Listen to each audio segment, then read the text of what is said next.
Gita IAS, जहां सपनों को पंख मिलते हैं। Hello students. देखिए हमने सक्सेसफुली इससे पहले जो क्लासेस थी जिसमें रीत वगैरह हमने रीत हो गया, रीड हो गया और ईश्वर का समाहर्ता धर्ता करता, ये सारी चीज़ें हमने देखी थी पिछली क्लास में। अगर आपने नहीं देखी है तो पिछली क्लास से देखना शुरू करिए। और मैंने क्या किया है कि पूरा एथिक्स का यूट्यूब पे ही लेक्चर ले लिया है, मतलब अब लगभग कंप्लीट होने वाला है। ये मोरल थिंकर्स वाला जो टॉपिक चल रहा है, इंडिया एंड वर्ल्ड, ये इंडिया की थोड़ी फिलोसफी देख लेंगे, फिर वेस्टर्न की फिलोसफी देख लेंगे, उसके बाद और केस स्टडी बचता है तो लास्ट में वही खत्म हो जाएगा। ठीक है, बस वही बचा हुआ मेजर चीजें हो चुकी हैं। अगर आपने नहीं देखा है तो सेकंड क्लास से देखिए। फर्स्ट क्लास जो है डिलीट कर दिया है, उसमें कुछ ज्यादा था नहीं, आवाज की इशू था, लेकिन बस उसमें मैंने कोई क्लास नहीं लिया, बस ये बताया कि एथिक्स क्यों जरूरी है। वो पीडीएफ में भी लिखा हुआ है, आराम से पढ़ेंगे समझ में आ जाएगा, तो ज्यादा लोड नहीं लेना है। तो क्लास 2 से देखना स्टार्ट करिए। पूरी एथिक्स का जो यूट्यूब पे ही कर दिया, और बहुत डिटेल में किया है और सिलेबस दिखा दिखा के किया है। ऐसा नहीं है कि कॉम्प्रोमाइज किया गया हो कि यूट्यूब पे कर रहे हैं तो कॉम्प्रोमाइज किया है आपने, ऐसा कुछ नहीं है। तो पूरा ठीक किया है मैंने। ठीक है, और मम्मी कसम खा के बोल रहे हैं। ठीक है, तो चलिए आज क्या करना है, हमें आत्मा की अमरता देखना है। हम गीता पढ़ रहे थे और गीता में आत्मा की अमरता का सिद्धांत हमें देखना है। ये पूरा नया टॉपिक है। अब हम मोक्ष वगैरह आज मोक्ष वगैरह का भी देखेंगे। ठीक है, सारी चीजें आज देखेंगे, तो गीता के आत्मा की अमरता का सिद्धांत देखेंगे। चलिए शुरू करते हैं एग्जाम्पल से। मोबाइल और सिम कार्ड का एग्जाम्पल लेते हैं। देखिए, मान लीजिए आपके पास एक मोबाइल फोन है, ठीक है, और मोबाइल क्या है, शरीर। सिम कार्ड क्या है, आत्मा।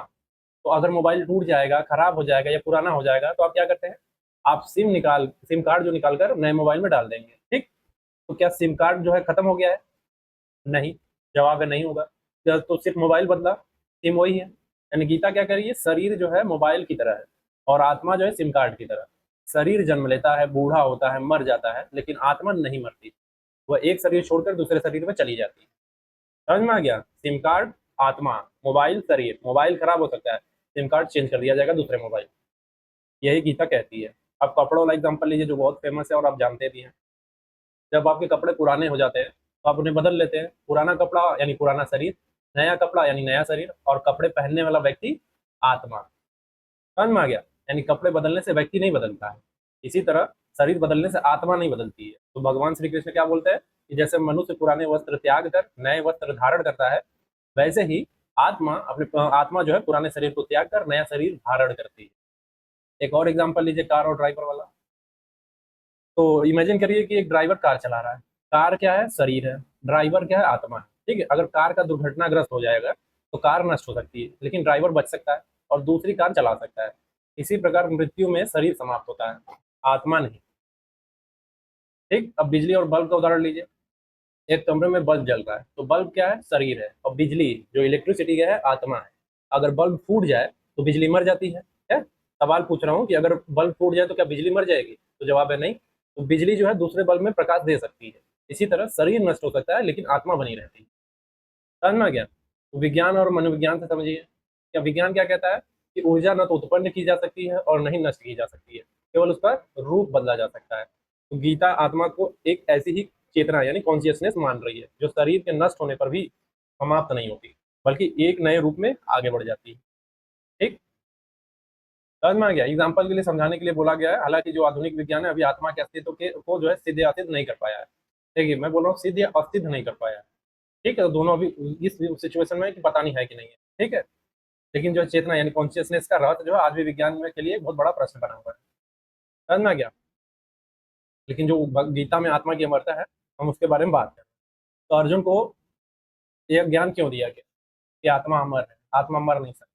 महाभारत के युद्ध में जो है अर्जुन अपने रिश्तेदार और गुरुओं को देखकर दुखी हो जाते हैं, तो उन्हें लगा कि अगर ये लोग मर गए तो सब कुछ समाप्त हो जाएगा। तब भगवान श्री कृष्ण ने कहा कि तुम जिस मृत्यु से डर रहे हो वो केवल शरीर की मृत्यु है, आत्मा कभी नहीं मरती।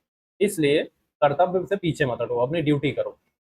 प्रेरित कर रहे थे अर्जुन को कि अपना काम करो। ठीक है, अब देखिए यूपीएससी में एथिक्स के लिए सार देखिए एकदम आत्मा की अमरता का संदेश क्या है कि मृत्यु अंत नहीं है, बल्कि चेंज है, परिवर्तन है, और शरीर नश्वर है, आत्मा शाश्वत है। भय और शोक कम करो, इससे क्या होगा, भय और शोक कम होता है, डर कम लगता है, दुख कम होते हैं। और मनुष्य के जो है अपने कर्तव्य पर ध्यान देना चाहिए। जीवन जो केवल भौतिक सृष्टि नहीं है बल्कि आध्यात्मिक दृष्टि से भी देखना चाहिए। तो गीता के अनुसार हम शरीर नहीं है जो आत्मा रखते हैं, बल्कि हम आत्मा है जो कुछ समय के लिए शरीर धारण करती है। समझ में आ गया कि हम शरीर नहीं है जो आत्मा रखते हैं, बल्कि हम आत्मा है जो कुछ समय के लिए शरीर रखते हैं। समझ में आ गया इस लाइन से? गीता में आत्मा की प्रकृति और अमरता।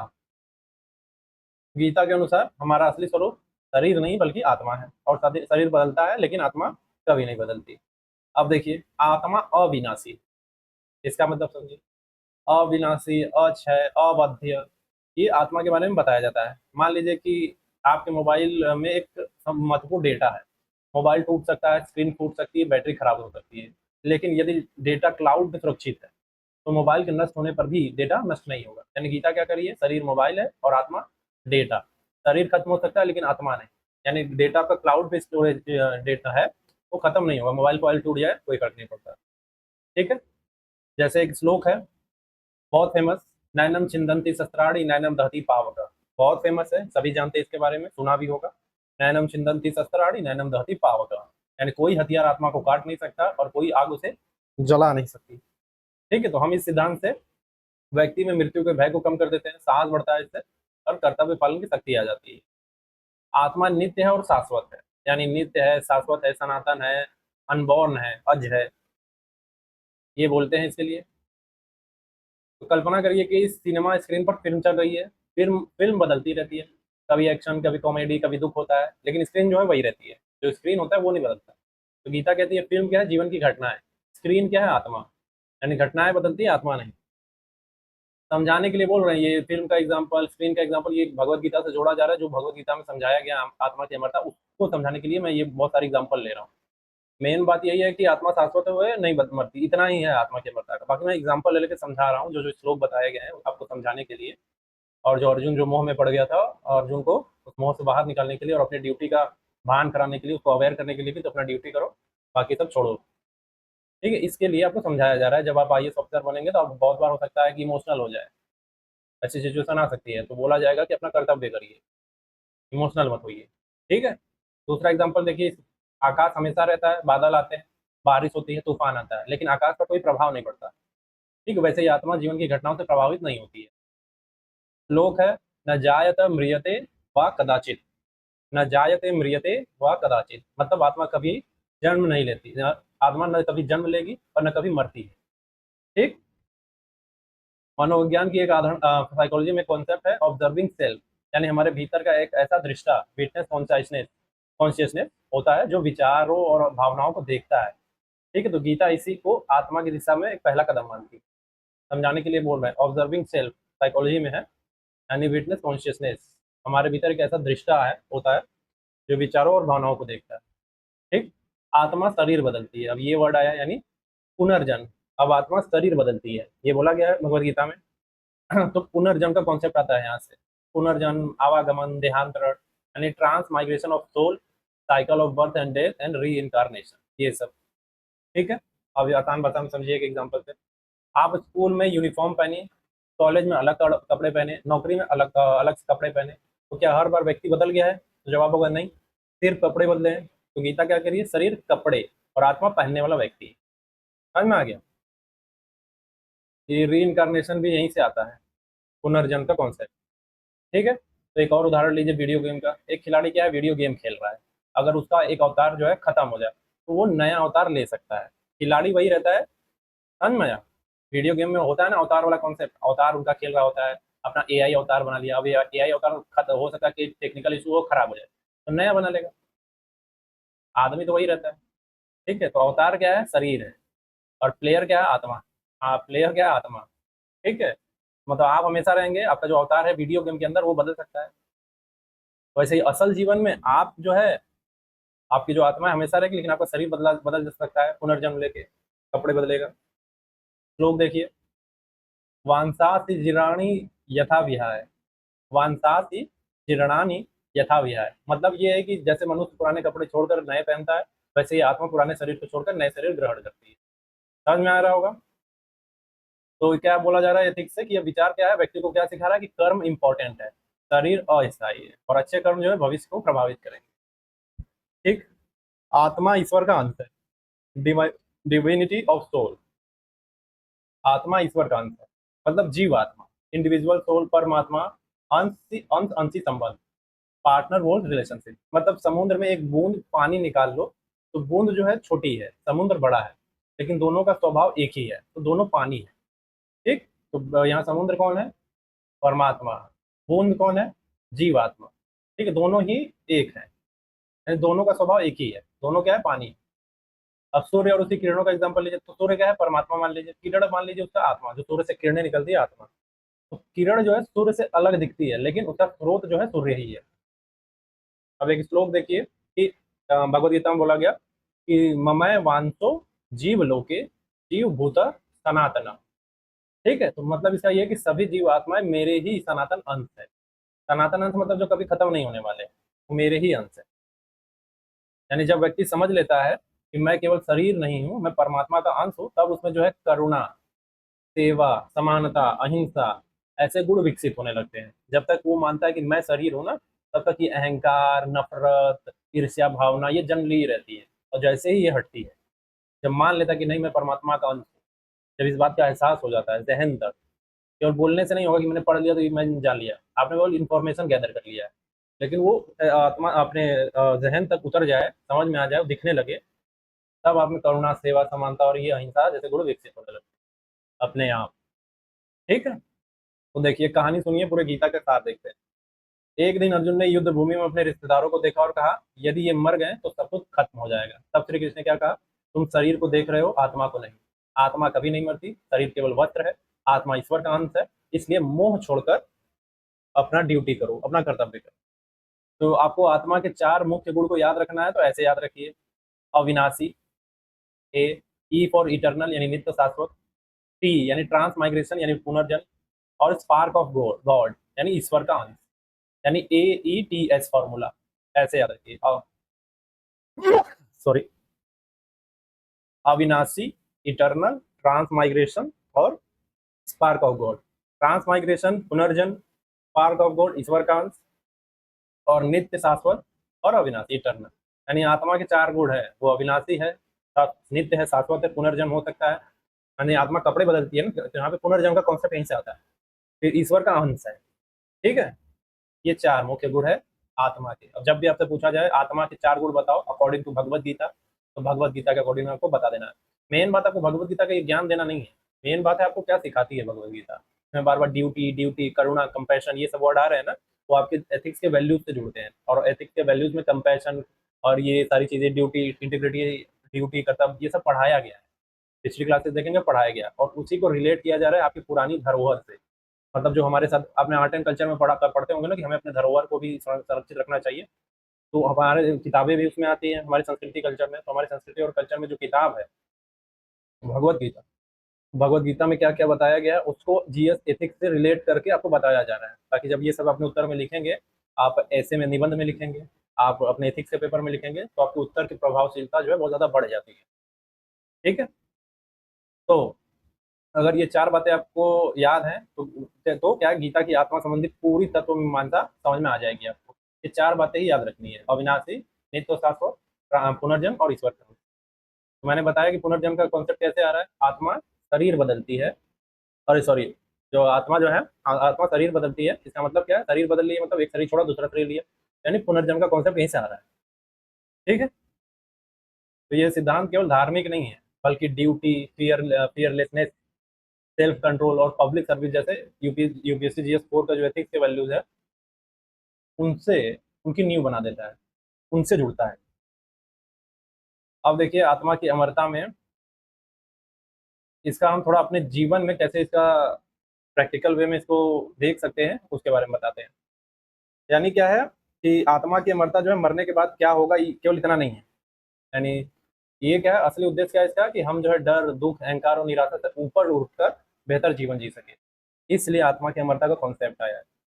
तो मृत्यु के भय कैसे उपयोग हो सकता है? मृत्यु के भय से मुक्ति मिल सकती है। जब हम ये जान लेते हैं कि आत्मा अमर है, तो हमें मृत्यु के भय से मुक्ति मिल जाती है। Freedom from fear of death, यानी अभयता आ जाती है हमारे अंदर, फियरलेसनेस आ जाती है। मान लीजिए कि एग्जाम्पल के लिए आपका पुराना मोबाइल खराब हो गया, तो नया मोबाइल खरीद लेते हैं। मोबाइल बदल गया, लेकिन आपका जो है व्हाट्सअप अकाउंट, जीमेल और डेटा सुरक्षित है। गीता क्या बोल रही है? जो मैंने बोला कि मोबाइल क्या है, शरीर है और डेटा आत्मा। तो शरीर खत्म हो सकता है लेकिन आत्मा नहीं। तो प्रैक्टिकल बेनिफिट क्या मिलेगा हमें? जब किसी प्रिय व्यक्ति की मृत्यु होती है, तब ये जो विचार है दुख को कम करने में हमें मदद कर देता है कि उसकी यात्रा समाप्त हुई, केवल शरीर बदला है। ठीक है, यानी उसकी यात्रा समाप्त नहीं हुई है, बल्कि उसका केवल शरीर बदला है। आपको ये एहसास होता है जब आप किसी शोक सभा में जाते हैं।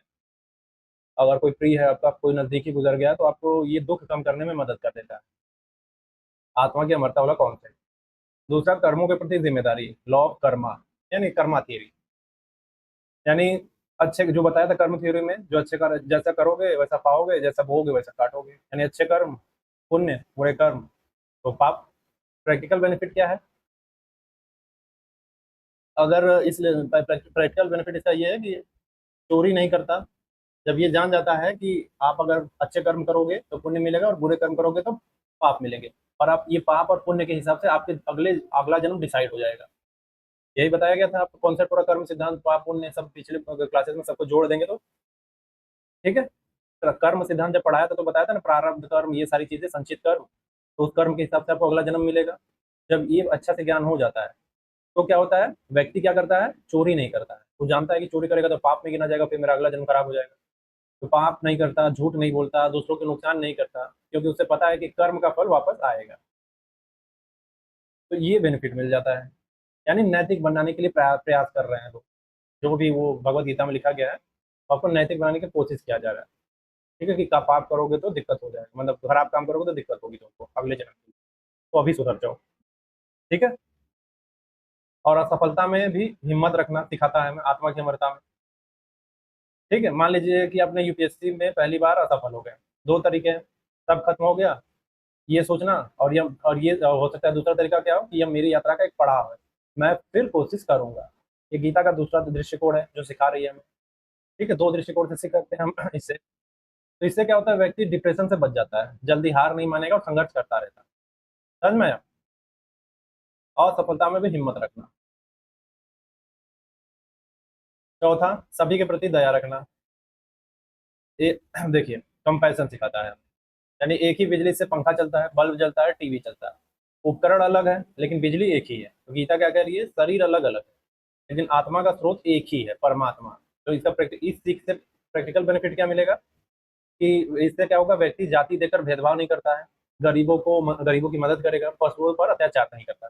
जब ये बोला जाए ना कि परमात्मा से के ही सब अंश है, तो क्या यहाँ पे कौन सा वैल्यू आ रहा है, इक्वालिटी, समानता का मूल्य आ रहा है। यहाँ पे समानता का मूल्य बाहर आ रहा है कि सब परमात्मा के ही अंश है, हम इन्हीं के अंश है। तो जो भी ये नीचे जाति व्यवस्था बटी हुई है, लोग कहते हैं कि हम ऊंची जाति हैं, तुम नीचे जाति हो, ये सब नहीं चलता। जैसे ही बोला जाता है परमात्मा का ये अंश है ना, तो यहाँ पे इक्वालिटी लागू हो जाती है कि ये भी अंश है परमात्मा का, हम भी अंश है परमात्मा का, यानी सब बराबर है। ठीक है, तो जाति देखकर भेदभाव नहीं होता है, गरीबों की मदद की जाती है, पशुओं पर अत्याचार नहीं होता क्योंकि पशु भी आत्मा परमात्मा के ही अंश है, तो उन पर अत्याचार नहीं होता। ये बेनिफिट है इसका, प्रैक्टिकल बेनिफिट। अहंकार कम करना, ईगो रिडक्शन। मान लीजिए कि आप जो है एक अभिनेता हैं, फिल्म में आप राजा बने हैं, तो क्या ऐसा क्या है कि क्या असल जिंदगी में भी राजा होंगे? वो तो फिल्म में बने थे, तो असल जिंदगी में तो राजा नहीं है। तो राजा केवल रोल था। गीता क्या कर रही है, शरीर और पद रोल है, आत्मा असली पहचान है। तो प्रैक्टिकल बेनिफिट इससे व्यक्तियों को क्या मिलता है, सफलता पर घमंड नहीं करते, असफलता पर टूटते नहीं है और संतुलित रहते हैं, स्थित प्रज्ञ की स्थिति बनी रहती है। यानी शरीर जो है शरीर है, आत्मा आत्मा है। आप जो खुश हो रहे हो कि शरीर बन गया है बहुत ज्यादा, तो आत्मा कहती है ज्यादा उड़ो मत, ये एक दिन मुरझा के खत्म हो जाएगा। ठीक है, इसीलिए घमंड नहीं करना, असफलता पे टूटते नहीं, संतुलित रहते हैं। ठीक है। तो गीता का सिद्धांत है आत्मा अमर है, और टेक्निकल टर्म है इसका इमोर्टैलिटी। एथिक्स का वैल्यू यहाँ का क्या क्या आ रहा है, फियरलेसनेस, कर्म का फल मिलता है, कर्मा थ्योरी, अकाउंटेबिलिटी, सभी में एक आत्मा है। तो यूनिवर्सल, इससे कौन सा टेक्निकल टर्म क्या है, यूनिवर्सल ब्रदरहुड का कॉन्सेप्ट आएगा। यानी करुणा पैदा होगा सबके लिए, इक्वालिटी आएगी सबके लिए दया भाव होगा क्योंकि सभी परमात्मा के अंश है। शरीर अस्थायी है, यानी डिटैचमेंट, शरीर अस्थायी है। तो एथिक्स का वैल्यू किससे जुड़ेगा, ऑब्जेक्टिविटी की। इस शरीर अस्थायी है, स्थायी आत्मा है, इसको ध्यान में रखना है। आत्मा ईश्वर का अंश है, यानी डिवाइन कॉन्शियसनेस की बात हो रही है, तो सर्विस ऑफ ह्यूमैनिटी। आत्मा का है, ईश्वर का अंश है। तो जितने भी धरती पे आत्माएं हैं, जितने भी शरीर है उनके अंदर आत्माएं हैं, वो परमात्मा का अंश है। तो इससे क्या होगी, मानवता को महत्व दिया जाता है। ठीक। तो गीता की आत्मा की अमरता का सिद्धांत हमें क्या सिखा रहा है कि हम केवल शरीर नहीं है बल्कि एक शाश्वत चेतना है। इसलिए हमें डर, अहंकार और निराशा छोड़कर अच्छे कर्म, करुणा और कर्तव्य के मार्ग पर चलना चाहिए। और यही कारण है कि श्री कृष्ण जो है अर्जुन से कह रहे हैं कि तुम शरीर को देख रहे हो, मैं आत्मा को देख रहा हूँ। ठीक है, और इसी समझ ने अर्जुन को मोह से निकालकर कर्तव्य पथ पर खड़ा किया। जब इन श्री कृष्ण जी ने बोला कि ये सब छोड़ो, ये तुम शरीर देख रहे हो, मैं और मैं आत्मा को देख रहा हूँ, यानी तुम क्या देख रहे हो, एक स्थूल चीज देख रहे हो, मैं परमानेंट चीज देख रहा हूँ। तुम अस्थायी चीज देख रहे हो, मैं स्थायी चीज देख रहा हूँ। आत्मा स्थायी है और शरीर अस्थायी है, वो बदल देगा। और जब ये अर्जुन को एहसास हो जाता है तो वो खड़ा हो जाता है कि अब चलिए युद्ध करते हैं, समझ में आ गया, हमको ज्ञान मिल गया। ठीक है। अब गीता में री इनकारनेशन, पुनर्जन्म का कॉन्सेप्ट देखते हैं। अभी क्या देख रहे थे, आत्मा का अमरता, और आत्मा की अमरता में ही री इनकारनेशन, पुनर्जन्म का कॉन्सेप्ट छिपा था। शरीर जो आत्मा क्या है, शरीर बदलती है, शरीर बदलने का कॉन्सेप्ट क्या है कि शरीर एक बदलेगा फिर दूसरे में जाएगा, तो पुनर्जन्म होगा। तो पुनर्जन्म का कॉन्सेप्ट बाहर आता है। ठीक है, तो पुनर्जन्म का देखते हैं। मतलब आत्मा एक शरीर छोड़कर दूसरी शरीर धारण करता है, ऐसे ही याद रखिएगा, शरीर बदलता है, आत्मा नहीं। तो गीता क्या कह रही है, शरीर बदलता है, आत्मा नहीं। तो आत्मा क्या एक शरीर छोड़कर दूसरे शरीर में जाती है, तो यही है री इनकारनेशन। ठीक है, दूसरा जन्म। तो पुनर्जन्म क्या है, री इनकारनेशन, ट्रांसमाइग्रेशन ऑफ सोल और देहांतरण। ठीक याद रखिएगा, ज्यादा कंफ्यूज नहीं करना है, सिंपल सा है कि जो है शरीर बदलता है, आत्मा नहीं, और आत्मा एक शरीर छोड़ के दूसरे शरीर में धारण करती है, यही पुनर्जन्म। एग्जाम्पल लीजिए, मान लीजिए तुम जो है आप जो है 5वीं कक्षा में पढ़ते हैं, साल भर पढ़ाई की, परीक्षा दी और 6ठी कक्षा में चले गए। अब किताबें बदल गई, क्लास बदल गई, टीचर बदल गए, लेकिन छात्र वही है। गीता क्या है, कहती है कि छात्र जो है आत्मा है, कक्षा शरीर, यानी जैसे छात्र क्लास बदलता है वैसे ही आत्मा शरीर बदलती है। ठीक है, आत्मा शरीर क्यों बदलती है, आत्मा शरीर क्यों बदलती है, उदाहरण से समझिए। पुराना मोबाइल खराब हो गया, आप नया मोबाइल खरीदते हैं, मोबाइल बदल गया लेकिन जीमेल अकाउंट वही है। गीता के अनुसार मोबाइल क्या है, शरीर, अकाउंट आत्मा। जब शरीर काम करने लायक नहीं रहता तब आत्मा नया शरीर लेती है। मतलब आपका शरीर बूढ़ा हो गया है, किसी काम का है नहीं, ज्यादा चल नहीं पा रहे, तो छोड़ के दूसरे शरीर में चला जाए, फिर एक नया ताजा मजबूत शरीर में जाएगा। ठीक है। तो गीता का एक प्रसिद्ध श्लोक है, वंशा से जीर्णानि यथा विहाय, यानी जैसे मनुष्य पुराने कपड़े छोड़कर नए पहनता है, वैसे ही आत्मा पुराने शरीर को छोड़कर नया शरीर धारण कर लेता है। नया जन्म कैसे मिलेगा, कैसा मिलेगा, ये नया जन्म आपके कर्म के आधार पर मिलेगा, यानी कर्मा थ्योरी यहाँ पे आएगी। अगला तुम्हारा जो अगला जन्म होगा तुम्हारे कर्मों पर निर्भर करेगा। अगर एग्जाम्पल से समझिए, दो छात्र है, पहला छात्र मेहनत करेगा, पढ़ाई करेगा, दूसरा छात्र खेलता रहेगा, पढ़ाई नहीं करेगा, तो परीक्षा के बाद दोनों का परिणाम परिणाम अलग हो जाएगा। इसी प्रकार अच्छे कर्म से अच्छा परिणाम, बुरे कर्म से बुरा परिणाम। ठीक है। तो जैसे आपका कर्म होगा उसी कर्म के हिसाब से आपको जन्म भी मिलेगा। तो कर्म सिद्धांत आ जाती है सामने, यानी कर्म सिद्धांत भी इससे जुड़ा हुआ है, री इनकारनेशन। संसार क्या है, संसार चक्र। संसार का मतलब क्या है कि जन्म लीजिए, मृत्यु होगी, फिर पुनर्जन्म होगा, फिर मृत्यु होगी, फिर पुनर्जन्म होगा। ये चक्र लगातार चलता रहता है।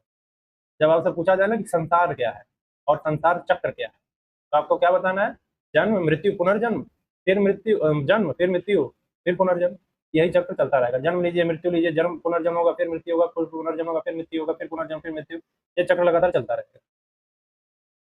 ठीक। मोक्ष क्या है, लिबरेशन, यानी जन्म और मृत्यु के चक्र से पूरी तरह मुक्त हो जाना। ये जो ऊपर जन्म मृत्यु जन्म मृत्यु जन्म मृत्यु सब चल रहा था ना, ये लगातार जो चक्र चल रहा है, इससे मुक्ति पा जाना, संसार चक्र से मुक्ति पा जाना मोक्ष है। एग्जाम्पल देखिए, स्कूल की पढ़ाई में पहली क्लास, दूसरी क्लास, तीसरी क्लास, और ऐसे ही करते करते ग्रेजुएशन तक, जब पढ़ाई पूरी हो जाती है तो फिर क्लास में वापस नहीं जाना पड़ता। इसी तरह जब आत्मा को पूर्ण ज्ञान, जब आत्मा जो है पूर्ण ज्ञान प्राप्त कर लेती है तो उसे फिर जन्म नहीं लेना पड़ता। यही है मोक्ष, यानी आत्मा को पूर्ण ज्ञान हो जाए। ठीक है, तो क्या होता है, जन्म नहीं लेना पड़ता, वो संसार चक्र में नहीं फंसता। समझ में आ गया। ये तो एग्जाम्पल दिए first class, second class, third class, जानबूझ के समझाने के लिए। आधुनिक उदाहरण लीजिए, कंप्यूटर गेम एग्जाम्पल का। कैरेक्टर, कंप्यूटर गेम जब आप खेलते हैं उसमें कैरेक्टर मर जाता है। बहुत सारे कैरेक्टर आपने गेम खेले होंगे तो उसमें कैरेक्टर मरते हैं, फिर नया कैरेक्टर मिल जाता है, लेकिन प्लेयर जो है वही रहता है। गीता क्या कह रही है, कैरेक्टर शरीर है, प्लेयर आत्मा, समझते रहिए। ठीक है। तो पुनर्जन्म मतलब री इनकारनेशन, लॉन्ग टर्म रिस्पॉन्सिबिलिटी, ये एथिक्स का वैल्यू है। कर्म सिद्धांत, कर्मा थ्योरी, अकाउंटेबिलिटी से जुड़ेगा। संसार, सेल्फ अवेयरनेस से जुड़ेगा। मोक्ष, लिबरेशन, सेल्फ रियलाइजेशन से। और देहांतरण यानी ट्रांसमाइग्रेशन, डिटैचमेंट, किसी चीज से अटैचमेंट नहीं चाहिए। तो पूरी गीता का पुनर्जन्म का सिद्धांत, आत्मा अमर है, अपने कर्मों के अनुसार बार बार नया शरीर धारण करती है, और इस जन्म मृत्यु के चक्र को संसार कहते हैं। इस जन्म मृत्यु के चक्र को संसार कहते हैं, और इससे मुक्ति को मोक्ष कहते हैं। याद रखने का ट्रिक याद रखिए, SKDM, संसार, कर्म, देहांतरण और मोक्ष। यानी यदि SKDM याद है तो गीता का पूरा जन्म पुनर्जन्म का पूरा सिद्धांत याद है। संसार क्या है? जन्म मृत्यु के चक्र को क्या कहते हैं? संसार कहते हैं। और पुनर्जन्म किस आधार पर मिलेगा? कर्म के आधार पर मिलेगा। ठीक है, नया शरीर में करेगा। जब ये जन्म और चक्र का चक्र टूट जाएगा, जब हम जन्म चक्र की मृत्यु से हट जाएंगे कि जन्म नहीं ले रहे हैं, मर नहीं रहे हैं, इस चक्र से मुक्त हो जाएंगे, यानी संसार से मुक्त हो जाएंगे, तो मोक्ष मिल जाएगा। तो SKDM, संसार, कर्म, देहांतरण, मोक्ष, ये याद रखिएगा। तो आपको क्या होगा? पुनर्जन्म का पूरा सिद्धांत आपको पता होगा। SKDM से आपका पूरा सिद्धांत क्लियर है। यदि SKDM याद तो गीता का पुनर्जन्म का पूरा सिद्धांत याद। ठीक है, तो गीता में पुनर्जन्म का व्यवहारिक उपयोग देखिए, प्रैक्टिकल यूज बहुत जरूरी है जानना, जिससे आपका जीवन बेहतर हो जाए। पुनर्जन्म से क्या होता है? हमें कर्मों के प्रति रिस्पॉन्सिबिलिटी यानी जिम्मेदारी सिखाती है। मान लीजिए, छोड़िए एग्जाम्पल एग्जाम्पल समझिए, कर्मों के प्रति जिम्मेदारी। मान लीजिए आप बैंक में पैसा जमा करते हैं, अच्छा पैसा जमा करोगे तो फायदा मिलेगा, गलत निवेश करोगे तो नुकसान हो जाएगा। तो गीता कहती है हम कर्म, हमारा हर कर्म जो है एक डिपॉजिट की तरह है, अच्छे कर्म, बुरे कर्म। ठीक है, यदि कोई रिश्वत लेने जा रहा है तो वो सोच सकता है आज फायदा मिलेगा, लेकिन कर्म का परिणाम जो है भविष्य में भुगतान करना पड़ेगा। तो इससे व्यक्ति अधिक ईमानदार बनता है। अगर इसको पता हो कि आज तो हम रिश्वत ले लेंगे, बहुत फायदा हो जाएगा, बहुत मजा आएगा, लेकिन भविष्य में हमको भुगतना पड़ेगा, तो वो क्या होता है? डरता है ये सब करने से। उससे क्या होगा? और अधिक ईमानदार बनेगा। जो इसको नहीं मानते वो अपने धड़ल्ले से रिश्वतखोरी करते हैं, और जब उनके साथ बुरा होता है तो रोते हैं कि हमारे साथ बुरा क्यों हो गया? इसीलिए हुआ है क्योंकि आपने पहले से बदतमीजी कर रखी थी, इसलिए आपके साथ बुरा हुआ है। आपने जो भी आप एक्टिविटी करते हैं, आज आपने कोई एक्शन किया, उसका रिएक्शन आपको मिलेगा, आज नहीं तो कल, आप कल नहीं तो परसों, लेकिन मिलेगा जरूर। ऐसे बचेंगे नहीं आप किसी भी तरीके से, आपके हर एक्शन का एक रिएक्शन होगा। और ये लॉ भी कहता है, आपने पढ़ा होगा ना, हर एक्शन का एक रिएक्शन होता है, वही। कठिन समय में धैर्य रखना सिखाता है। ठीक है, मान लीजिए कि आप मान लीजिए आप किसान हैं, और किसान ने फसल बोई है, बीज बोने के अगले दिन फसल उगेगी नहीं, उसे इंतजार करना पड़ता है। वैसे ही अच्छे कर्म का फल तुरंत नहीं मिलता है, कभी कभी समय लगता है। एग्जाम्पल के लिए यूपीएससी में आप असफल हो गए, दो विकल्प है, सब खत्म हो गया, या मैं ये सोचना, और दूसरा ये मेरी यात्रा का एक हिस्सा है, मैं प्रयास करूंगा। ठीक है, ये गीता का दूसरा हिस्सा है सिखाने वाला। ये पेशेंस भी सिखा रहा है। ठीक, तीसरा मृत्यु का भय कम हो जाता है, ये आप जानते हैं अच्छे से। सभी जीवों के प्रति दया रखना ये सिखाता है। वसुधैव कुटुंबकम सिखाता है। ठीक, आत्म विकास, सेल्फ इंप्रूवमेंट पे जोर देता है। ठीक है, मोक्ष का लक्ष्य, यानी मान लीजिए कि आपने पूरी पढ़ाई कर ली, 1 2 3 4 ग्रेजुएशन हो गया, जब आत्मा को पूरा ज्ञान मिल जाता है तो वो उसे क्या है? पुनर्जन्म नहीं लेना पड़ता, यही गोल है, ये बताया जा चुका है। इसमें भी वही सीख है जो ऊपर वाले में बताया गया था, इसके पिछले वाले में बताया गया था। ठीक है, तो पुनर्जन्म का सिद्धांत हमें सिखाता है कि जीवन केवल एक जन्म की कहानी नहीं है, बल्कि आत्मा की लंबी यात्रा है। इसलिए अच्छे कर्म करो, धैर्य रखो, सभी से प्रेम करो, और आत्मविश्वास, आत्म विकास करते रहो। ठीक, और KHDM यानी कर्म, हो, दया और मोक्ष, और इससे पूरा पुनर्जन्म का पूरा व्यवहारिक महत्व आप याद रख सकते हैं। ठीक है, SKDM से आप क्या याद रख रहे थे? पुनर्जन्म का सिद्धांत। और KHDM से क्या याद रखेंगे? उसका व्यवहारिक उपयोग। अब गीता में मोक्ष क्या है? तो गीता में मोक्ष क्या है, चलिए देखते हैं। चलिए, मोक्ष का मतलब जन्म और मृत्यु के चक्र से हमेशा के लिए मुक्ति। अभी तक हमने मोक्ष अलग अलग तरीके से, सबने अपने अपने तरीके से बताया है, जिसमें हमने क्या क्या देखा था? मुक्ति, उद्धार, केवल, ऐसे शब्द सुने थे। अब गीता के अकॉर्डिंग मोक्ष भी लगभग वही है, अलग कुछ है नहीं। मतलब जन्म मृत्यु के चक्र से हमेशा के लिए मुक्ति पा जाना, यही मोक्ष है। और अलग अलग धर्मों में अलग अलग तरीके से नाम लिए गए थे उनके। और मोक्ष क्या है आप अच्छे से जानते हैं, तो बताने की जरूरत नहीं है। ठीक है, यानी जब आत्मा सीखने योग्य सब कुछ सीख लेती है, तब वो दोबारा जन्म नहीं लेना पड़ता उसको, यही मोक्ष है। मतलब अब जन्म मृत्यु के चक्र से मुक्त हो जाती है, वो जन्म नहीं लेती। तो जन्म मृत्यु के चक्र से मुक्ति यानी संसार मुक्ति, जो कि बताया जा चुका है आपको इससे पहले ही। ठीक है, तो आत्मा को जन्म नहीं लेना है, मरना नहीं है, और दुख नहीं सहना है, ये सब कुछ नहीं करना पड़ता है। ठीक है, यानी दुखों का अंत हो जाता है, फ्रीडम फ्रॉम सफरिंग। यानी मान लीजिए कि आप एक वीडियो गेम खेल रहे हैं, हारना जीतना, तनाव, डर सब गेम के अंदर है। जब गेम बंद हो जाता है तब ये सब समाप्त हो जाता है। यानी गीता क्या बोल रही है कि संसार यानी गेम, गेम जो है संसार, आत्मा प्लेयर। जब मोक्ष में क्या होता है? आत्मा गेम से बाहर आ जाती है। ठीक है, आत्मा गेम से बाहर आ जाती है। इसका अर्थ ये है कि अब नहीं बीमारी का डर है, न मृत्यु का डर है, न अपमान का डर है, न असफलता का डर है, सबसे मुक्ति मिल गई, यानी मोक्ष मिल गया। समझ में आया? आत्मा का परमात्मा से मिलना, यानी नदी का पहाड़ों, मान लीजिए नदी और समुद्र के एग्जांपल समझते हैं। एक नदी पहाड़ों से निकलती है, रास्ते में मोड़ आते हैं, पत्थर आते हैं, संघर्ष आता है, लेकिन अंत में नदी समुद्र में मिल जाती है। ठीक, फिर नदी और समुद्र अलग नहीं रहते। तो गीता क्या बोल रही है? नदी क्या है? जीवात्मा, समुद्र परमात्मा, यानी मोक्ष में आत्मा परमात्मा से मिल जाती है। अज्ञानता का अंत, मोक्ष का क्या क्या मतलब है समझ रहे हैं? अज्ञानता का अंत, आत्मा का परमात्मा से मिलन, ये सब यानी अज्ञानता का अंत हो जाता है। आप देखिए एग्जाम्पल के लिए, रात में सपना आपको आया, एक कोई पीछा कर रहा है आपका, डर लग रहा है आपको, और अचानक आँख खुल गई, तब समझ में आया कि अरे ये तो सपना था, तो डर भी खत्म हो जाता है। गीता क्या कहते हैं कि आज हम सोचते हैं मैं शरीर हूँ, यही अज्ञान है। मोक्ष में व्यक्ति समझ जाता है कि मैं शरीर नहीं आत्मा हूँ, और यही आत्मज्ञान है। ठीक है, तो मोक्ष प्राप्त करने के कितने मार्ग है भगवत गीता में? कर्म मार्ग, ज्ञान मार्ग और भक्ति मार्ग। ये भक्ति योग, ज्ञान योग और कर्म योग ये बताया गया है। एग्जाम्पल के लिए, एक डॉक्टर मरीज का इलाज करता है, वो ये नहीं सोचता कि मुझे कितना नाम मिलेगा, वो केवल अपना काम करता है। ठीक है, तो गीता का संदेश क्या रहता है यहाँ पे? कर्म करो, फल की चिंता मत करो। इससे क्या होगा? अहंकार और आसक्ति कम होती है। ज्ञान योग, अंधेरे कमरे में रस्सी पड़ी हुई है, तुम उसे साफ समझ कर डर जाते हैं। जब लाइट आती है तो पता चलता है कि ये रस्सी थी, तो डर भी खत्म हो जाता है। तो ज्ञान योग का अर्थ क्या है? सच्चाई को जानना। भक्ति योग, एक छोटा बच्चा अपने पिता की उंगली पकड़कर चलता है, तो उसे डर नहीं लगता है। क्यों? क्योंकि उसे विश्वास है। तो भक्ति योग भी पूर्ण विश्वास और समर्पण का एग्जाम्पल। ठीक है, यानी पूर्ण भक्ति योग का मतलब है पूर्ण विश्वास और समर्पण, यानी किसी पे आपको भरोसा है।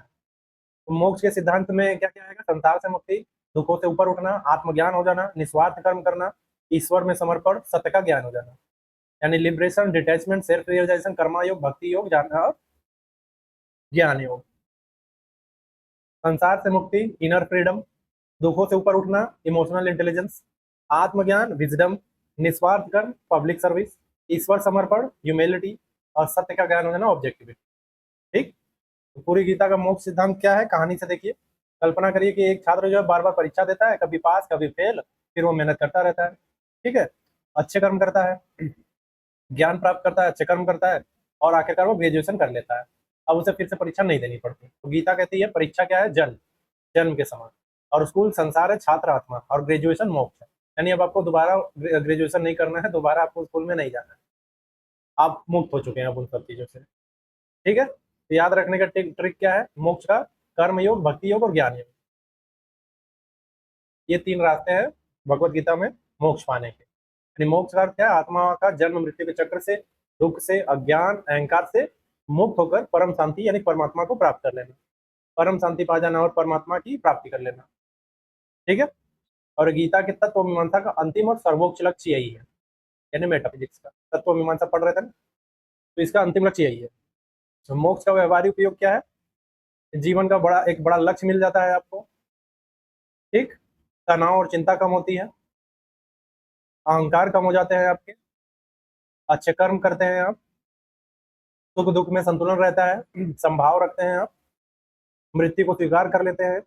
ठीक है, तो मोक्ष के सिद्धांत में अनासक्ति, समभाव, निस्वार्थ कर्म, अहंकार का त्याग, आत्मज्ञान और भय से मुक्ति, ये सब आ जाती है। ठीक है, कहानी से समझिए। एक नाव जो है नदी पार कर रही थी, नाव पर बैठे लोग सोच रहे थे कि मेरा बैग, मेरा पैसा, मेरा सीट, लेकिन जैसे ही वे किनारे पर पहुंच गए सब कुछ पीछे छूट गया। ठीक है, यानी एक बुद्धिमान व्यक्ति मुस्कुराया और बोला, नाव का उद्देश्य क्या था? नदी पार कराना था, उसमें हमेशा बैठे रहना नहीं। ठीक है, तो गीता क्या करिए? संसार नाव है, जीवन यात्रा है, और मोक्ष दूसरा किनारा। और जब हम इस सत्य को समझ लेते हैं तब जीवन अधिक शांत, संतुलित और सार्थक हो जाता है। समझ में आया? तो मोक्ष का व्यवहारिक अर्थ क्या है? तनाव, भय, लालच, अहंकार और आसक्ति से मुक्त होकर कर्तव्य, शांति और करुणा और आत्मज्ञान के साथ जीवन जीना, और यही गीता के अनुसार सच्ची स्वतंत्रता है, यानी ट्रू फ्रीडम।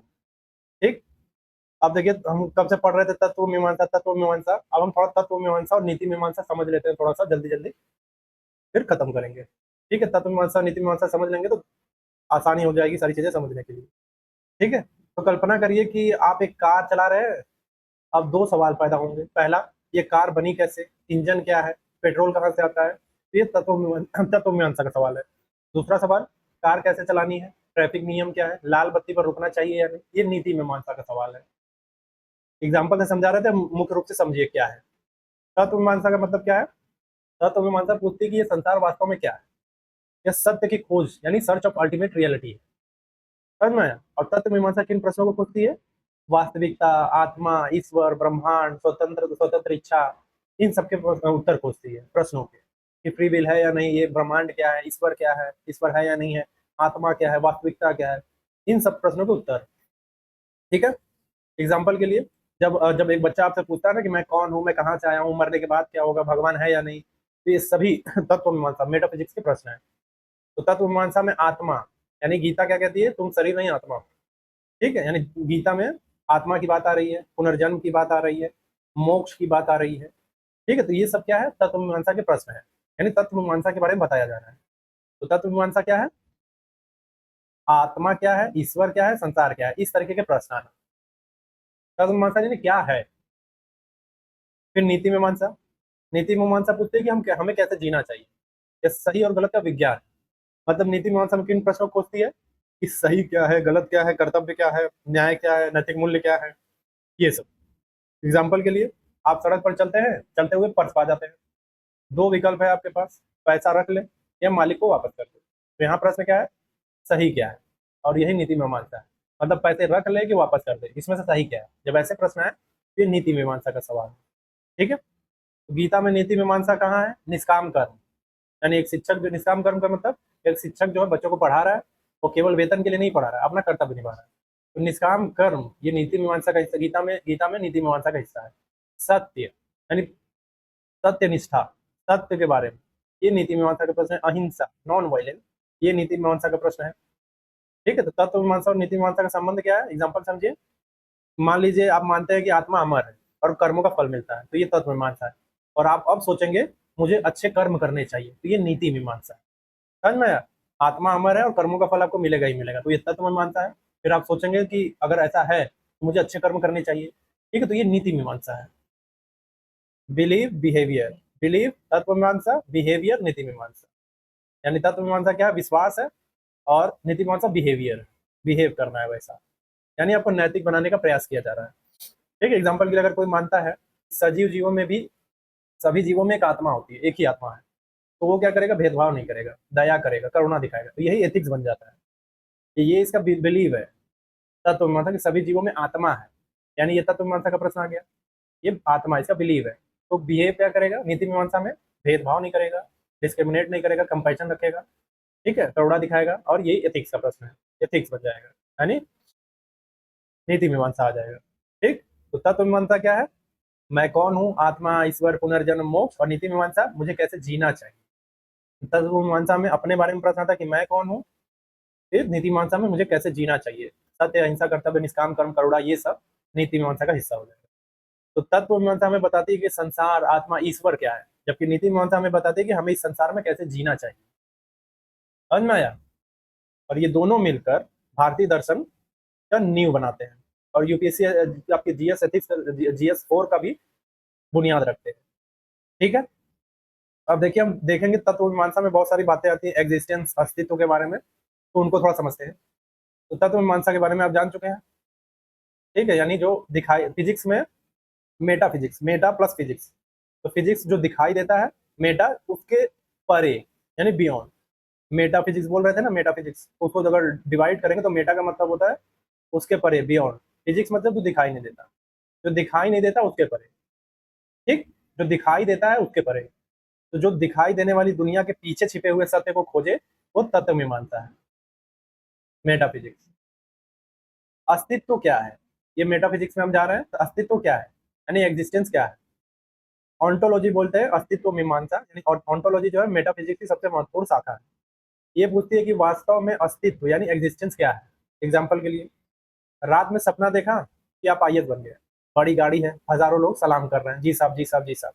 ठीक है, सुबह उठे सब गायब हो गया। तो अब प्रश्न मन में आएगा कि सपना सच था या झूठ। तो सपना उस समय तो सच लग रहा था, फिर गायब हो गया। समझ में आया? तो ऑन्टोलॉजी किस पे टिका हुआ है? ये पूछती है कि वास्तव में अस्तित्व क्या है। और ये एग्जाम्पल है कि आप IAS बन गए हैं सपने में, सब सलाम sir, yes sir, yes sir, yes sir कर रहे हैं, और प्रश्न पूछ रहा है, जब उठे गायब हो गया सब। तो सब पूछा जा रहा है कि सपना सच था या झूठ। तो सपना उस समय तो सच लग रहा था जब सपना देख रहे थे, लेकिन फिर उठते ही गायब हो गया। तो भारतीय दर्शन का उत्तर है अद्वैत वेदांत, यानी ये जो है उत्तर देता है अद्वैत वेदांत, इसी का ऑन्टोलॉजी का, कि ये जो सच है झूठ है का, ये जो अभी पूछा गया कि सपना जो सच था कि झूठ, उसका जवाब दे रहा है अद्वैत वेदांत। आदि शंकराचार्य क्या बोल रहे हैं कि यह संसार भी एक प्रकार का सपना है, माया। ठीक है, माया बोल रहे हैं। जैसे जैसे सपने में चीजें वास्तविक लगती है, वैसे ही संसार भी वास्तविक लगता है, लेकिन अंतिम सत्य कुछ और है, और यही परम सत्य है, यानी ब्रह्म। ब्रह्म को बोला कि ब्रह्म ही सत्य है, और उनके सपने में हम लोग हैं। जैसे ऑन्टोलॉजी, मेटाफिजिक्स में ऑन्टोलॉजी क्या बोल रही है कि वास्तव में अस्तित्व क्या है, एग्जिस्टेंस क्या है, वास्तविकता क्या है, अस्तित्व क्या है। तो अद्वैत वेदांत क्या कहता है कि ये जो वास्तविकता आप समझ रहे हो, दुनिया जो है भ्रम है, ये वास्तविक नहीं। वास्तविक चीज क्या है? ब्रह्म। अद्वैत वेदांत कहता है वास्तविकता यही है कि यही ब्रह्म है, ब्रह्म ही वास्तविक है। ठीक है। एग्जाम्पल के लिए, सिनेमा हॉल, स्क्रीन क्या है? ब्रह्म है। फिल्म क्या है? संसार। यानी फिल्म बदलती रहती है, स्क्रीन नहीं बदलती। तो ब्रह्म ही सत्य वास्तविक है। ये इसका जवाब दे रहा है ऑन्टोलॉजी का ये अद्वैत वेदांत। अब और भी वेदांत मैंने बोला था ना, वेदांत दर्शन बहुत सारी शाखाएं हैं, सब लोग अपने अपने तरीके से जवाब दे रहे हैं। तो ये जो एग्जिस्टेंस की बात है कि वास्तविकता क्या है, तो अस्तित्व क्या है, उसको अलग अलग तरीके से लोग ने डिफाइन किया है। तो इसमें भी जो अद्वैत वेदांत है वो बोलते हैं ब्रह्म ही वास्तविक है, बाकी सब भ्रम है, माया है। ब्रह्मांड कैसे बना? कॉस्मोलॉजी, सृष्टि मीमांसा, ये पूछती है कि यूनिवर्स की शुरुआत कैसे। तो विज्ञान क्या कहता है? बिग बैंग थियरी, यानी 13.8 अरब वर्ष पहले बिग बैंग हुआ था, उसी से आया। तो तत्व मीमांसा क्या पूछती है? बिग बैंग से पहले क्या था, बिग बैंग क्यों हुआ, किसने शुरू किया। और विज्ञान अभी जो है इसका पूरा उत्तर दे नहीं पाया है। जब बोलते हैं ना कि सृष्टि कैसे आई, तो बोला गया बिग बैंग। ठीक है, कॉस्मोलॉजी यानी सृष्टि मीमांसा बोल रही है कि यूनिवर्स की शुरुआत कैसे हुई, और विज्ञान बोल रहा है इसका कि बिग बैंग इससे हुआ। तत्व मीमांसी लोग पूछ लिए मेटाफिजिक्स फिजिशियन ने, अच्छा ठीक है, बिग बैंग से पहले क्या था, बिग बैंग हुआ ही क्यों, किसने शुरू किया बिग बैंग। तो विज्ञानी लोग ऐसे सर जाने लगे, उत्तर दे नहीं पाए। ठीक, देखिए, पुरुष और प्रकृति ये बताया जा चुका है। पुरुष यानी चेतना, प्रकृति यानी पदार्थ, मैटर। जब दोनों का संयोग होता है तब सृष्टि बनती है। ठीक है, गीता ने इसका उत्तर दिया है। जैसे इससे पूछा ना तत्व मीमांसी ने कि सृष्टि कैसे बना है, सृष्टि मीमांसा ने पूछा यूनिवर्स कैसे बना है। तो यूनिवर्स का जवाब दिया गया, विज्ञान ने दिया बिग बैंग थियरी, लेकिन पूछ लिया गया कि उससे पहले क्या था, तो ये चुप हो गए। तब गीता का उत्तर आता है यहाँ पे भगवत गीता में, पुरुष और चेतना, अरे सॉरी सॉरी, पुरुष और प्रकृति। पुरुष क्या है? चेतना है। प्रकृति है मैटर, यानी कॉन्शियसनेस और मैटर। जब दोनों का संयोग हो तो सृष्टि बनी। यानी एग्जांपल देखिए, मोबाइल का हार्डवेयर जो है प्रकृति है, सॉफ्टवेयर उसका पुरुष है। यानी केवल हार्डवेयर से मोबाइल नहीं चलेगा, सॉफ्टवेयर भी चाहिए। यही भगवत गीता समझा रही है कि पुरुष और प्रकृति के मिलने से सृष्टि का निर्माण हुआ। ठीक है, कहीं भी ब्रह्मांड ब्रह्मांड में जो भी बिग बैंग बूम बैंग हो रहा है ना, सारी चीजें, सब पुरुष और प्रकृति, इन दो चीजों को डिफाइन किया गीता में। और यहाँ पे विज्ञान ने बिग बैंग थ्योरी बोला, और लोगों ने उससे उसके पीछे का पूछ लिया कुछ, तो उन्होंने होमवर्क नहीं करके आए थे तो फेल हो गए। तब यहाँ पे भगवत गीता ने कहा एक चीज बताया, पुरुष और प्रकृति, और पुरुष और प्रकृति मैंने डिफाइन किया है अच्छे से, डिटेल में। तो यहाँ पे डिटेल नहीं करने जाऊंगा, पिछली क्लासेस देखिए शुरू से। कारण और परिणाम, कैजुअलिटी, यानी कार्य कारण का, कारण कार्य का संबंध। यानी बीज बोया तो कुछ समय बाद पेड़ उग गया, तो कारण क्या है? बीज। परिणाम क्या है? पेड़। मेटाफिजिक्सियन का क्वेश्चन आएगा, क्या जीवन में भी ऐसा होता है? तो क्या हर घटना का कारण होता है? तो यहाँ पे उत्तर क्या आएगा? लॉ ऑफ कर्मा, यानी कर्म सिद्धांत। यानी कोई भी कर्म बिना फल के नहीं जाता। अगर आज मेहनत करोगे तो कल परिणाम मिले, आज पढ़ाई करोगे तो कल चयन हो। ठीक है। चेतना क्या है? Consciousness studies. चेतना क्या है ये बताया गया है, बहुत डिटेल में बताया गया है, यहाँ रेफरेंस आया है। लेकिन फिर मैं बता देता हूँ कि ये पहले बताया जा चुका है। ठीक है, यानी अपने आप को शरीर समझना। चेतना जब क्या करती है, अपने आप को शरीर समझ लेती है तो गड़बड़ होता है। जब ये जान जाती है कि मैं शरीर नहीं हूँ, मैं आत्मा हूँ, चेतना हूँ, ठीक, इस बात का आभास हो जाता है। ठीक है, तो वो होती है चेतना, ये शरीर है। जब तक अज्ञान रहता है तब तक हम अपने आप को शरीर समझते हैं, जब ज्ञान आ जाता है तब हम अपने आप को जानते हैं कि हम शरीर नहीं, हम चेतना है। चेतना क्या है? जो ये समझने की कैपेसिटी पैदा पा चुका है कि मैं शरीर नहीं हूँ। ये जो पा जाने की जो क्षमता है, जो एहसास है, जो ये कैपेसिटी है, वही चेतना है। ठीक है। तो भारतीय दर्शन देखिए, आत्मा, आत्मा ही साक्षी है। यहाँ पे क्या बोला, चेतना क्या है? ये आधुनिक विज्ञान की सबसे बड़ी पहली है कि चेतना क्या है। उदाहरण के लिए, जब तुम आप कहते हैं ना कि मैं सोच रहा हूँ, तो ये मैं जो है कौन है? जब आपने बोल दिया कि मैं सोच रहा हूँ, तो आपसे पूछा जाएगा कि ये जो मैं है वो है कौन? तो न्यूरो साइंस कहेगा कि दिमाग सोचता है। ठीक है। मेटाफिजिक्स पूछती है कि सोच को देखने वाला कौन है? ठीक है, यानी न्यूरो साइंस क्या कर रही है? दिमाग सोचता है। मेटाफिजिक्स सीधे पूछेगा कि ये जो सोच को देखने वाला कौन है? दिमाग सोच रहा है, तो जो सोच रहा है उसको देख कौन रहा है? ठीक है। तो भारतीय दर्शन इसका उत्तर देता है, आत्मा। आत्मा ही साक्षी है। विटनेस कॉन्शियसनेस, यानी आत्मा ही साक्षी है। ठीक है। सिनेमा हॉल एग्जांपल ले लीजिए, मूवी क्या है? विचार है। मान लीजिए जो दर्शक है वो आत्मा है, तो विचार, विचार क्या है? बदलते रहते हैं। दृष्टा वही रहता है, यानी आत्मा वही रहता है, विचार बदलते रहते हैं। ठीक है। तो एग्जांपल मैंने सिनेमा हॉल का लिया कि मूवी में जो है एक विचार है, और जो देखने वाला है वो आत्मा है। तो विचार बदलते रहते हैं, दृष्टा वही रहता है। स्वतंत्र इच्छा और भाग्य, फ्री विल। फ्री विल और डिटर्मिनिज्म, यानी सब कुछ पहले से तय है, और हमारे फ्री विल के बारे में, यानी स्वतंत्र इच्छा के बारे में। प्रश्न क्या आता है? क्या सब पहले से लिखा हुआ है, ये हम अपने निर्णय स्वयं लेते हैं? एग्जाम्पल के लिए, यूपीएससी में चयन होगा या नहीं, यह सब भाग्य है, तो पढ़ाई क्यों करें? अगर सब मेहनत है तो भाग्य क्यों है? ठीक।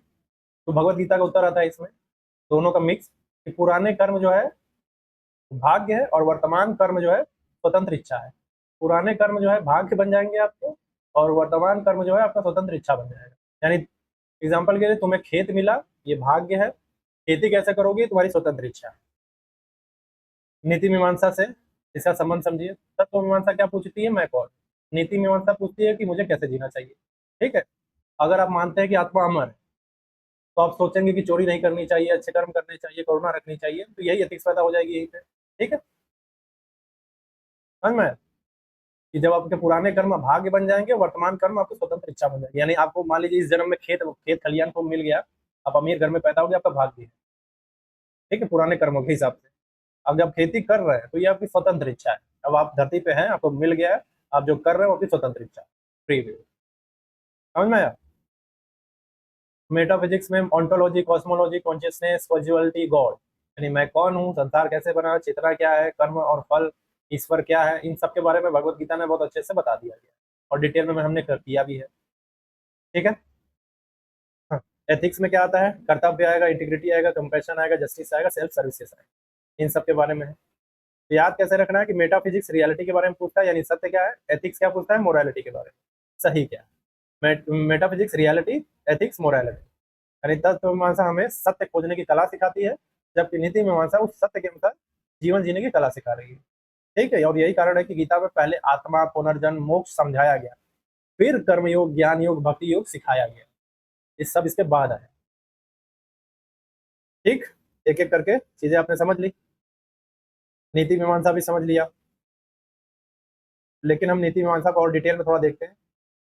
तत्व मीमांसा क्या होता है आप समझते हैं, नीति मीमांसा क्या है एक एक करके अब देखेंगे। उसमें नैतिक निर्णय कैसे लें, नीति मीमांसा में नैतिक निर्णय कैसे लें, यानी एथिकल डिसीजन मेकिंग कैसे हो।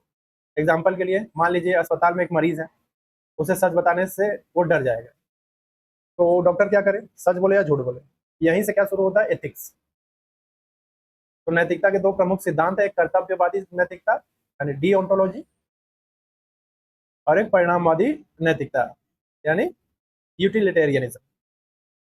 ये इसके बारे में बहुत ही पहली क्लास आप देखेंगे ना, वहां भी बताया हुआ है, लेकिन यहाँ देख लीजिए। डीओंटोलॉजी यानी मुख्य विचार क्या है? जो सही है वही करो, परिणाम चाहे कुछ भी हो। मतलब परिणाम पे ध्यान नहीं दिया जा रहा है, जो सही है वो करो। एग्जाम्पल के लिए, परीक्षा में नकल करना गलत है, चाहे नकल करके टॉपिक क्यों ना कर जाए, है ना? यानी परीक्षा में नकल करना गलत है, चाहे नकल करके टॉपिक क्यों ना कर जाओ, ये भाव। यानी जो सही है वही करो, परिणाम चाहे कुछ भी हो। ये है डीओंटोलॉजी। ठीक है। एग्जाम्पल के लिए, भगवत गीता में धर्म, अर्जुन युद्ध नहीं करना चाहता, लेकिन कृष्ण ने कहा ये तुम्हारा कर्तव्य है इसलिए युद्ध करो, यानी यही सही है, यानी ड्यूटी फर्स्ट, कर्तव्य पहले। कर्तव्यवादी नैतिकता, डीओंटोलॉजी, जो सही है वो करो, परिणाम चाहे कुछ भी हो। परिणाम पे फोकस नहीं करता ये डीओंटोलॉजी, कुछ भी हो जाए फर्क नहीं पड़ता, जो सही है वो करो। ठीक है। तो ये परिणाम निरपेक्ष है, परिणाम पे ध्यान नहीं दे रहा है।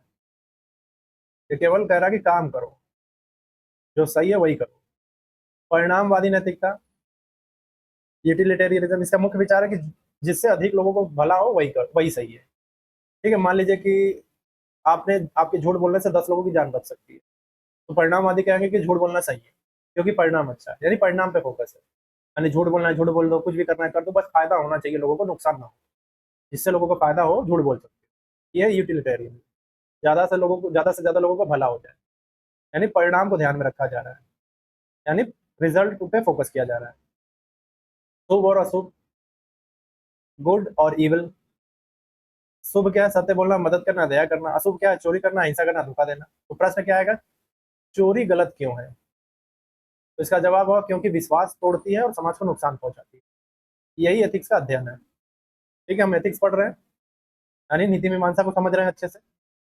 विश्वास तोड़ती है, समाज को नुकसान पहुंचाती है। जब हम इन सबका अध्ययन करते हैं तो यही एथिक्स का अध्ययन हो जाता है।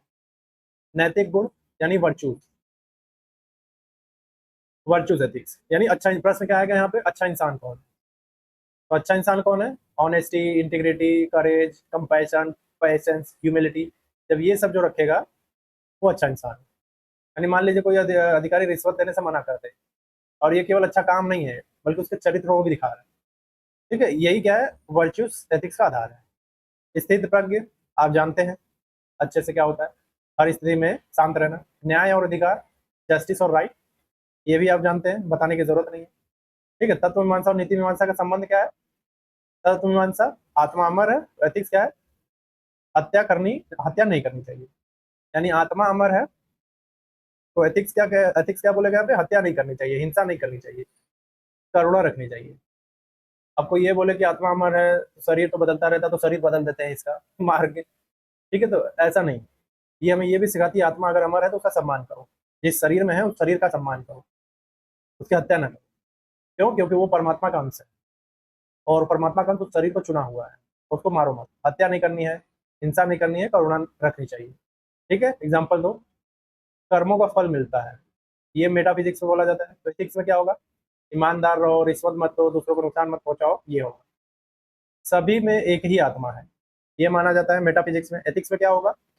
जातिवाद गलत है, भेदभाव गलत हो जाएगा, करुणा सही चीज होगी, ये माना जाएगा। तो मेटाफिजिक्स में आत्मा, ईश्वर, कर्म, पुनर्जन्म, मोक्ष, ये सब। और एथिक्स में सत्य, न्याय, करुणा, कर्तव्य, सेवा। समझ में आ गया? ये है सारी चीजें। अब निष्काम कर्म योग देखते हैं हम। निष्काम कर्म योग, तो भगवान श्री कृष्ण का पूरा गीता संदेश अगर एक वाक्य में बोला जाए तो वो क्या बोल रहे हैं कि अपना कर्तव्य पूरी ईमानदारी से करो, लेकिन परिणाम की चिंता मत करो। इसी को निष्काम कर्म योग कहते हैं। ठीक, निष्काम कर्म योग का अर्थ क्या है? यानी बिना स्वार्थ या फल की इच्छा के कर्म, यानी एक्शन। योग यानी जुड़ना, एकाग्रता, आध्यात्मिक मार्ग, मतलब फल की आसक्ति छोड़े हुए कर्म करना, यानी निष्काम कर्म योग। एग्जाम्पल के लिए, एक किसान खेत में बीज बोता है, वो क्या कर सकता है? खेत जोत सकता है, बीज बो सकता है, पानी दे सकता है, मेहनत कर सकता है। लेकिन क्या वो सवाल ये आएगा कि क्या वो बारिश करा सकता है? तो जवाब है नहीं। तो क्या वो बीज को जबरदस्ती उगा सकता है? नहीं, नहीं उगा सकता। इसलिए बुद्धिमान किसान क्या करता है?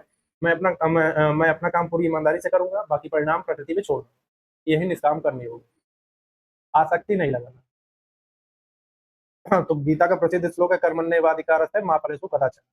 यानी तुम्हारा अधिकार केवल कर्म करने में है, फल पर नहीं, यानी फल पे कंट्रोल नहीं है। तो निष्काम कर्मयुग के 4 स्तंभ है। पहला कर्तव्य, कर्तव्य आप अच्छे से जानते हैं। कर्म में उत्कृष्टता, मतलब जो कर्म किया उसमें एक्सीलेंस होना, एक्सीलेंस इन एक्शन। गीता का सूत्र है योगः कर्मसु कौशलम, यानी योग कर्मों से कुशलता है, यानी योग कर्मों में कुशलता है। यानी 2 छात्र परीक्षा की तैयारी कर रहे हैं, पहला बस पास हो जाऊं वाले भाव में है, दूसरा क्या है? मैं पूरी लगन से पढ़ूंगा, मेहनत कर रहा हूं। तो निष्काम कर्मयोग दूसरा तरीका सिखाता है, यानी पूरी लगन से काम करो।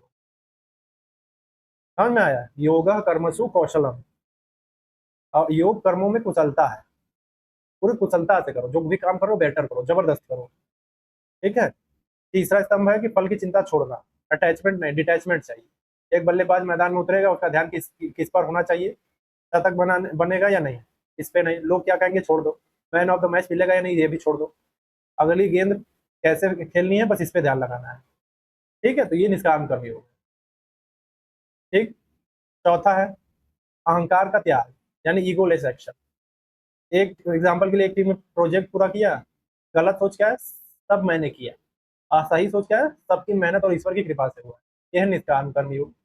तो निष्काम कर्मयोग के कितने स्तंभ है? 4 स्तंभ है। पहला है ड्यूटी, ये आप जानते हैं, कर्म में उत्कृष्टता, जो भी काम करे बेटर करे, योगा कर्मसु कौशलम। तीसरा, फल की चिंता छोड़ देनी है, डिटैचमेंट होना चाहिए, और अहंकार का त्याग होना चाहिए। ठीक, ये। और आधुनिक जीवन में निष्काम कर्मयोग कैसे काम करेगा? यानी विद्यार्थी गलत सोच क्या रखता है, मुझे टॉपर बनना ही है, फर्स्ट रैंक लानी है, फर्स्ट रैंक लानी है। बहुत सारे कोचिंग में बोलते हैं rank one, rank one, rank one. वो अपने जीवन को ही बर्बाद कर लेता है। निष्काम कर्मयोग क्या कहता है? पूरी मेहनत से मेहनत करो, मुझे पूरी मेहनत करनी है बस। नौकरी क्या है? गलत सोच, इसमें क्या होगा, प्रमोशन नहीं मिला तो मैं दुखी हो जाऊंगा। निष्काम कर्मयोग करेगा कि अपना काम करो ईमानदारी से चुपचाप, बाकी सब ऊपर छोड़ दो, मिल जाएगा। ठीक है। यूट्यूब वाला क्रिएटर वाला एग्जांपल देख लीजिए। मान लीजिए किसी ने यूट्यूब पे वीडियो डाला, अब वो बैठ के देख रहा है, व्यूज नहीं आ रहे, व्यूज नहीं आ रहे, छोड़ो ना उसको। आपने डाल दिया, छोड़ो, आगे वाले पे काम करो, अगले पे सर्वोत्तम कंटेंट पे काम करो जबरदस्त तरीके से। ठीक है। तो निष्काम कर्मयोग कर्तव्य, फल त्याग, अहंकार त्याग, श्रेष्ठ कर्म, निस्वार्थ सेवा, इन सब चीजों को सिखाता है। और इनके टेक्निकल नाम है duty, detachment, humility, excellence, selfless service. Ethics में वैल्यू क्या है? ड्यूटी मतलब कमिटमेंट, फल त्याग मतलब ऑब्जेक्टिविटी, अहंकार त्याग मतलब इंटीग्रिटी, और श्रेष्ठ कर्म मतलब प्रोफेशनलिज्म, और निस्वार्थ सेवा मतलब स्पिरिट ऑफ सर्विस। समझ में? एक कहानी से सुनिए। एक माली जो है रोज बगीचे की देखभाल कर रहा था, पौधों को पानी देता है, खाद डालता है, खरपतवार हटाता है। तो किसी ने पूछा कि तुम्हें कैसे पता चलेगा कि फूल खिलेंगे? तो माली मुस्कुरा कर बोल रहा है कि फूल खिलना मेरा काम नहीं है, पौधों की सेवा करना मेरा काम है। तो यही निष्काम कर्म है। मतलब जो काम मिला है उसको चुपचाप करके हटना, बाकी जो होना है वो तो हो के रहेगा। कंप्लीट डिटैचमेंट चाहिए। तो निष्काम कर्मयोग का मतलब ये है कि अपना कर्तव्य जो है पूरी ईमानदारी से करना है, कुशलता से करना है, पूरा समर्पण से करना है। लेकिन उसके परिणाम का सफलता, असफलता, लाभ, हानि, सम्मान या अपमान, अपमान, इसमें आसक्ति न हो। ठीक? तो गीता के अनुसार क्या है? कर्म करते हुए भी मन की शांति, सफलता और अनंत मोक्ष का मार्ग है। अब निष्काम कर्मयोग का व्यावहारिक उपयोग देखना है, प्रैक्टिकल यूज़ देखना है। बहुत सारे लोग सोचते हैं कि निष्काम कर्मयोग केवल साधु संतों के लिए, जबकि ऐसा है नहीं। सच्चाई क्या है कि आज का जो सबसे सबसे सफल छात्र है, स्टूडेंट है, आईएएस अधिकारी है, डॉक्टर है, खिलाड़ी है, साइंटिस्ट है, और जो उद्यमी बन सकते हैं, ठीक है? वो अगर निष्काम कर्मयोग समझते हैं, ठीक है? तो वो भी वो अपने जीवन में उतार सकते हैं और शांत रह सकते हैं पूरी तरीके से। क्योंकि निष्काम कर्मयोग हमें काम पर ध्यान देना सिखाता है, परिणाम पर नहीं। पहला है तनाव और चिंता को कम कर सकता है ये। स्ट्रेस मैनेजमेंट और एंग्जायटी रिडक्शन होता है, उसमें काम आएगा। मान लीजिए कि कल आपका यूपीएससी का प्रीलिम्स है, 2 छात्र हैं। पूरी रात एक छात्र जो है पूरी रात सोच रहा है अगर फेल हो गया तो क्या होगा? लोग क्या कहेंगे? घर वाले क्या सोचेंगे? तो परिणाम की वजह से उसे क्या हो रहा है? तनाव हो रहा है, डर है, नींद खराब करके बैठा हुआ है। दूसरा व्यक्ति कौन है? दूसरा छात्र क्या कर रहा है? सोचता है जो पढ़ना था पढ़ लिया, अब मैं अपना सर्वश्रेष्ठ दूँगा, मतलब परफ़ॉर्म बेटर करूँगा, परफ़ॉर्मेंस अच्छा करूँगा। परिणाम क्या होगा? शांति से सोएगा, कॉन्फिडेंट रहेगा और बेटर परफ़ॉर्मेंस करके भी आ जाएगा। तो यही निष्काम कर्मयोग है।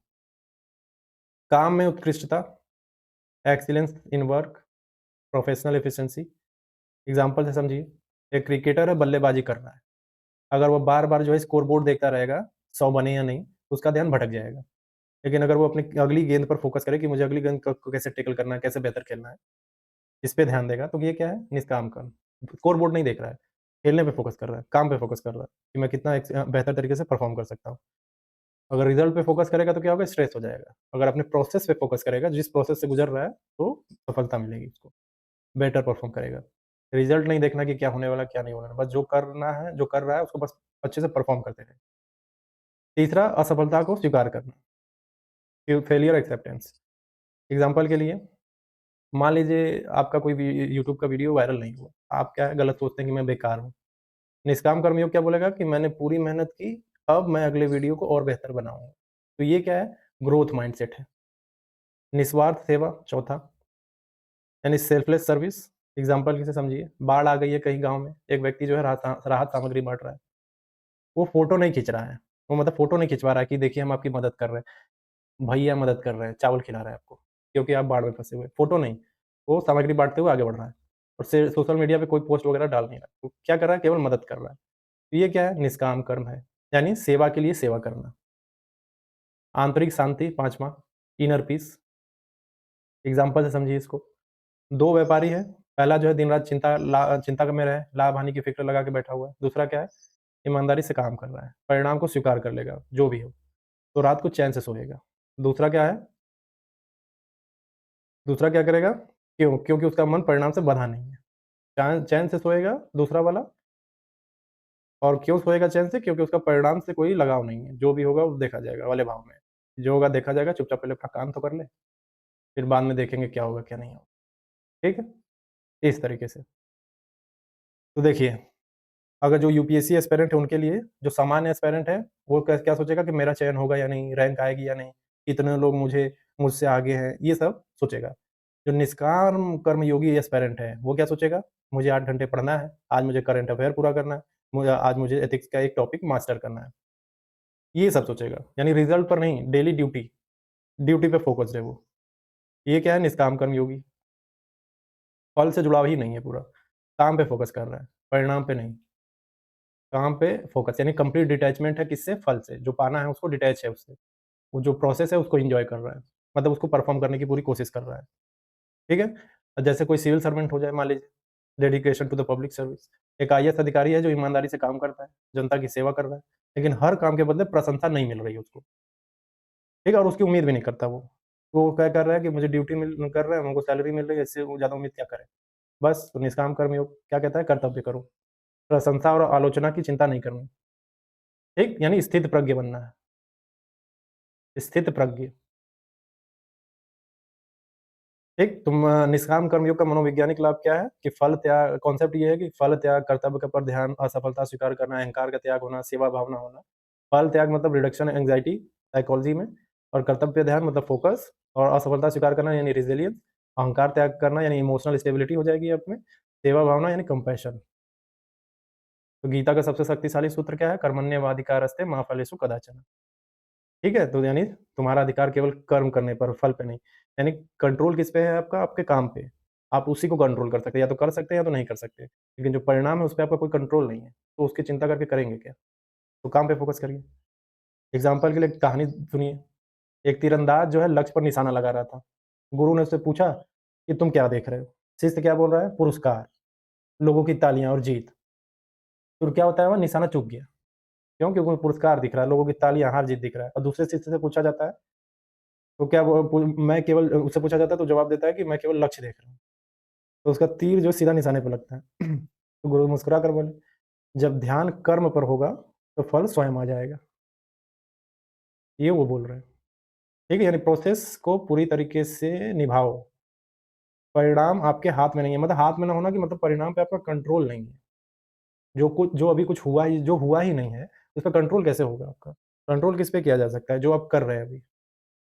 कुदाल उठाया, खेत खेत लगे खोदने, तो उस पे या तो आप खोद सकते हैं या नहीं खोद सकते, उस पे कंट्रोल है। लेकिन परिणाम पे फोकस, परिणाम पे आपका कोई कंट्रोल नहीं है, कि मतलब आप बैठ के कुदाल लेके हवा में ऐसे घुमा रहे हैं और फसल उग जाएगी, परिणाम पे तो कंट्रोल होगा नहीं आपका। ठीक है, तो निष्काम कर्मयोग का व्यवहारिक अर्थ ये है कि अपना कर्तव्य पूरी मेहनत से, ईमानदारी से और उत्कृष्टता यानी एक्सीलेंस के साथ करना है। लेकिन सफलता और असफलता, लाभ हानि, सम्मान अपमान, मान अपमान के प्रति जो है मानसिक आसक्ति नहीं रखना है। ये सिद्धांत क्या करता है, आपके तनाव को कम कर देता है, और जो आपकी कार्य कुशलता होती है बढ़ जाती है। असफलता से उबरना हमको सिखाता है इससे, और लास्ट में होता क्या है, इनर पीस मिलता है, आंतरिक शांति हमें मिल जाती है। अब देखिए, निष्काम कर्म योग को बहुत सारे लोगों ने माना है, महात्मा गांधी हो गए हैं, लोकमान्य तिलक हो गए हैं, उनको देख लेते हैं एक झटके में। उनके लिए निष्काम कर्म योग क्या था, सबके लिए अपने अपने हिसाब से लोगों ने उसका एक आउटपुट लिया है समझ के, और अपने तरीके से बताया है। तो गांधी जी ने भी बताया है, लोक तिलक जी ने है, उन्होंने भी बताया। तो समझते हैं, लोकमान्य तिलक का निष्काम कर्म योग क्या था। इन्होंने लिखा है ना एक गीता रहस्य, बाल गंगाधर तिलक ने लिखा है गीता रहस्य, उसमें उन्होंने बताया, तिलक ने गीता में क्या देखा कि उस समय कुछ लोग मानते थे कि मोक्ष पाने के लिए संसार छोड़ दो, जंगल चले जाओ। लेकिन तिलक ने क्या कहा, लोकमान्य तिलक क्या बोल रहे हैं कि गीता भागने की नहीं, कर्म करने की किताब है, ये बोल रहे थे वो। एग्जाम्पल के लिए, मान लो घर में आग लगी है, अब 2 लोग हैं, पहला व्यक्ति क्या कहता है, मैं ध्यान करूंगा, आग अपने आप बुझ जाएगी। दूसरा व्यक्ति क्या बोलेगा, बाल्टी उठाता है और आग बुझाने लगता है। तो तिलक कहते हैं कि गीता जो है दूसरे व्यक्ति को सही मानती है।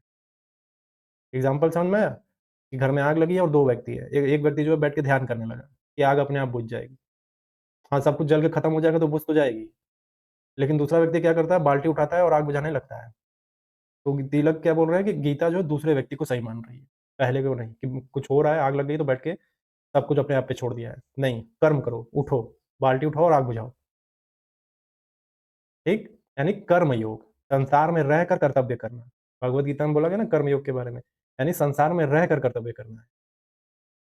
स्वतंत्रता संग्राम का उदाहरण लीजिए, ब्रिटिश शासन था, तिलक कहते थे कि देश को आजाद कराना हर भारतीय का धर्म है। धर्म मतलब ड्यूटी है। यानी निष्काम कर्म कैसा होगा? लड़ाई इसलिए नहीं कि मंत्री बनना है, लड़ाई इसलिए नहीं कि प्रसिद्ध होना है, लड़ाई इसलिए क्योंकि ये कर्तव्य है। अंग्रेजों से आज़ादी दिलानी है, अंग्रेजों से भारत को आज़ादी दिलानी है, तो मंत्री बनने के लिए नहीं करना है, प्रसिद्ध होने के लिए नहीं करना है। ये हमारी ड्यूटी है कि हम ये करें, इसलिए करना है। यानी ड्यूटी ओरिएंटेड एथिक्स है ये। तो तिलक का प्रसिद्ध नारा था ना, स्वराज मेरा जन्मसिद्ध अधिकार है, ये बोला था इन्होंने। ध्यान देने वाली बात इसमें क्या है कि तिलक सत्ता के लिए नहीं लड़ रहे थे, वे कर्तव्य के लिए लड़ रहे थे। ये मेरा काम है देश को आज़ाद कराना, ये मेरी ड्यूटी है, इसलिए करना है। और महात्मा गांधी का निष्काम कर्म योग क्या है? सत्याग्रह, अहिंसा। गांधी जी ने क्या कहा? गांधी जी ने गीता को अपनी आध्यात्मिक माता कहा, और उनके अनुसार सत्य और अहिंसा के लिए संघर्ष करना ही निष्काम कर्म योग था। दांडी मार्च का उदाहरण लीजिए ना, सॉल्ट मार्च 1930 में जो है गांधी जी जो समुद्र तक पैदल गए। उनका उद्देश्य क्या था? कि अन्यायपूर्ण नमक कानून को का विरोध करना था। तो उन्होंने क्या सोचा? उन्होंने उस वक़्त ये नहीं सोचा कि मुझे प्रधानमंत्री बनना है, मुझे पुरस्कार मिलेगा, मुझे प्रसिद्धि मिलेगी, ये सब उनके दिमाग में नहीं था। ठीक है? वो केवल क्या सोच रहे थे कि अन्याय का विरोध करना मेरा नैतिक कर्तव्य है, ये मेरी ड्यूटी है, इसलिए मैं करूँगा। ये जो है उनके लिए निष्काम कर्म योग था। सत्य, अहिंसा, ये उनका निष्काम कर्म योग था। तो गांधी जी का सूत्र क्या था? कि सेल्फलेस सर्विस, यानी निस्वार्थ सेवा। गांधी जी हमेशा कहते थे सेवा ही ईश्वर की पूजा है, सर्विस। एग्ज़ाम्पल के लिए मान लीजिए बाढ़ आ गई है, कहीं किसी गाँव में बहुत तबाही आ गई है, बाढ़ एकदम बहुत अच्छे से फैल गया है सब जगह। तो जो स्वयं सेवक है लोगों की मदद कर रहा है, फ़ोटो नहीं खिंचवा रहा है, सोशल मीडिया पे नहीं डाल रहा है ऐसे कि हैशटैग मैं मदद किया, कुछ नहीं, नाम कमाने की कोशिश नहीं, केवल सेवा कर रहा है। तो ये गांधीवादी निष्काम कर्म योग है। समझ में आया? तो गांधी और तिलक में अंतर क्या है? मुख्य जोर क्या है लोकमान्य तिलक जी का? कर्म पे। गांधी जी का किस पे है? सत्य और अहिंसा पे। और उद्देश्य क्या है? लोकमान्य तिलक जी का कर्तव्य पालन करना। महात्मा गांधी का क्या है? नैतिक कर्तव्य करना। तरीका क्या है? लोकमान्य तिलक क्या है? सक्रिय संघर्ष कर रहे हैं, और महात्मा गांधी अहिंसक संघर्ष कर रहे हैं। मुख्य सिद्धांत क्या है इसमें? लोकमान्य तिलक में कर्मयोग, और महात्मा गांधी का क्या है? सत्याग्रह। और केंद्र किस पे है? लोकमान्य तिलक का फोकस किस पे है? राष्ट्र धर्म। और महात्मा गांधी का किस पे फोकस है? मानव धर्म पे। समझ में आया? तो तिलक जी जो है ड्यूटी एथिक्स, कर्म योग, कमिटमेंट टू ड्यूटी, इन सब पे फोकस कर रहे हैं। उदाहरण के लिए आईएएस अधिकारी जो कठिन परिस्थिति में अपना कर्तव्य निभाएं, तो ये तिलक वाला मामला है। गांधी जी किस पे फोकस कर रहे हैं? Truth, non violence, selfless services, moral courage. Example के लिए भ्रष्टाचार के खिलाफ खड़ा होना, तो ये क्या है? शांतिपूर्ण तरीके से खड़ा होना है। तो ये गांधी जी वाला कर्म योग है, निष्काम कर्म योग। ठीक है? समझ में आया? गांधी जी का समझ में आ गया, लोकमान्य तिलक जी का समझ में आ गया। तो लोकमान्य तिलक के अनुसार निष्काम कर्मयोग का अर्थ क्या है? संसार में रहकर अपने कर्तव्य का साहसपूर्ण तरीके से पालन करना। और महात्मा गांधी के अनुसार निष्काम कर्मयोग का अर्थ क्या है? सत्य, अहिंसा और सेवा के मार्ग पर चलकर बिना किसी स्वार्थ के कर्म करना। तो दोनों का संदेश तो एक ही है कि कर्तव्य करो, स्वार्थ से मत जुड़ो, कर्म पर ध्यान दो और फल पर नहीं। दोनों एक ही बात कर रहे हैं, अलग अलग तरीके से। समझ में आ गया? तो आज के लिए इतना ही। हम लोकमान्य अभी निष्काम कर्मयोग को थोड़ा और डिटेल में करेंगे आगे भी अगली क्लास में। आज के लिए इतना ही। ठीक है? मिलते हैं अगली क्लास में। Thank you.